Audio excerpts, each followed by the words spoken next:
6 years before George Floyd said, "I can't breathe," Eric Garner said the very same words here in New York City. Both cases involved an attempted arrest for a nonviolent offense. Both involved force deemed unauthorized by their own police departments, and both men's deaths were ruled a homicide by the local medical examiner. But the officer in the Garner case was never charged with a crime, while Derek Chauvin has been convicted on murder charges. CBS 2's Tony Dokoupil spoke to Eric Garner's mother, Gwen Carr, about what's changed in America and what has not.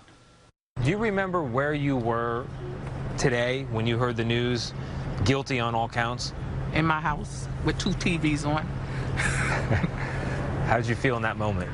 Just tears start falling from my eyes. Tears falling from your eyes. Tears. And I was in the house by myself, so I was acting crazy. So, did you feel like your son was there in some way? yes, I do. I know his presence was there, and he was probably jumping with me. Do you remember how you felt when you first heard about what happened to George Floyd? I said, this is like an echo from the grave. So many similarities, and then one very big difference. That's right. One big difference. They did get justice. In July 2014, as bystanders caught it all on camera, Carr's son, Eric Garner, was accused of selling loose cigarettes and pulled to the ground by a New York City police officer. Although that officer, who wrapped his arms around Eric Garner's neck, was later fired, he was never charged with a crime. I can't breathe! I can't breathe! Instead, Garner's last words helped ignite a movement. I can't breathe! Shout! Shout! The first time most people heard the phrase, "I can't breathe," in a march, was after your son's death. That's correct. Do you think the outrage and the demonstrations following the death of your son helped create the atmosphere necessary for justice today? It set the stage. I'm pretty sure my son's death and the outrage that the people showed at that time set the stage, so when other injustices happen, this is why I think everybody came out. Wow, this is happening again.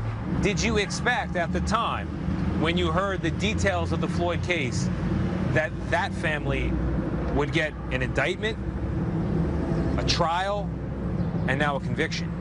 No, I really didn't think so, because I know what had happened on previous occasions with a lot of the families. And even as she celebrated the verdict in the Floyd case, she says it was also complicated. A feeling of elation for the Floyd family, but also reflection on what's happened to others. I'm not only angry, I'm outraged that this can keep on happening. It happened with me, it happened with others that we never will know about. It happened with George Floyd. When will it end? Is this the end of it? I don't think so.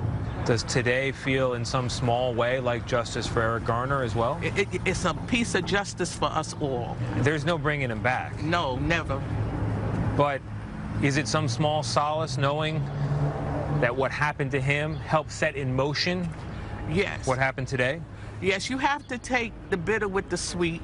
You have to say, my son didn't die in vain.